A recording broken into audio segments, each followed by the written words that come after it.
গণপ্রজাতন্ত্রী ভারতের ৭৬তম সুমহান স্বাধীনতা দিবস উদযাপন উপলক্ষে কৃষ্টি বন্দনে সপ্তাহব্যাপী কর্মসূচি গ্রহণ হয়েছে। শিক্ষামূলক, সেবামূলক এবং দেশাত্মবোধক নানাবিধ কর্মসূচি গ্রহণ করা হয়েছে। শনিবার হাপানিয়া টিএমসি হাসপাতালে সংস্থার সদস্যরা রক্তদান করবেন। আগামী ১৩ই আগস্ট সকাল ৯টায় রবীন্দ্র শতবার্ষিকী ভবনে অনুষ্ঠিত হবে বসে আঁকো প্রতিযোগিতা। ১৪ই আগস্ট ক্যান্সার হাসপাতালে রোগীকে ফল মিষ্টি দেওয়া হবে। এই কর্মসূচিতে উপস্থিত থাকবেন বিধানসভার মুখ্য সচেতন কল্যাণী রায়। ১৫ই আগস্ট স্বাধীনতা দিবসের দিন রবীন্দ্র শতবার্ষিকী ভবনের সামনে রাস্তায় পথ চলতি সাধারণ মানুষদের মধ্যে রান্না করা খাবার দেওয়া হবে।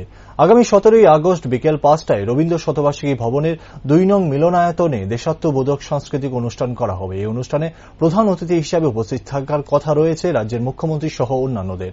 শুক্রবার আগরতলা প্রেস ক্লাবে এক সাংবাদিক সম্মেলনে এই সংবাদ জানান বিধানসভার মুখ্য সচেতক কল্যাণী রায়।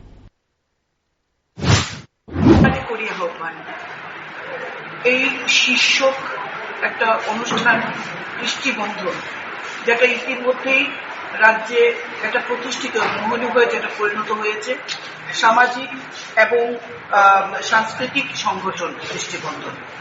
দীর্ঘদিন এই রাজ্যে যারা সাংস্কৃতিক জগতের মানুষ রয়েছেন, সংস্কৃতি মনোভাবাপন্ন মানুষ রয়েছেন এবং বিশ্বজুড়ে বাংলার সংস্কৃতিকে পৌঁছে দেওয়ার জন্য এই কৃষ্টি বন্ধন কাজ করছে।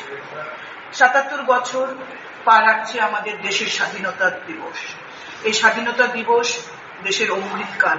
এই অমৃতকালকে সামনে রেখে কৃষ্টি বন্ধন সামাজিক এবং সাংস্কৃতিক সংগঠন ৭ দিনব্যাপী কর্মসূচির যে আয়োজন করেছেন আমাদের সভাপতি ডক্টর দেবব্রত রায়ের কাছে আপনারা বিস্তারিত শুনেছেন।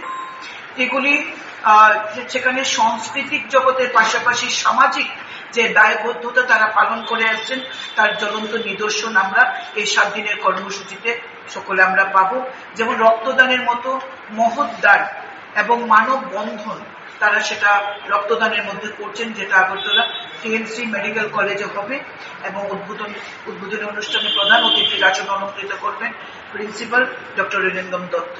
বিস্তারিত আমাদের সভাপতি বলেছেন এবং আমরা ক্যান্সার হাসপাতালেও আমরা প্রায় ২৫০ জনের উপর যারা রোগী রয়েছেন তাদেরকে আমরা ফল বিতরণ করব।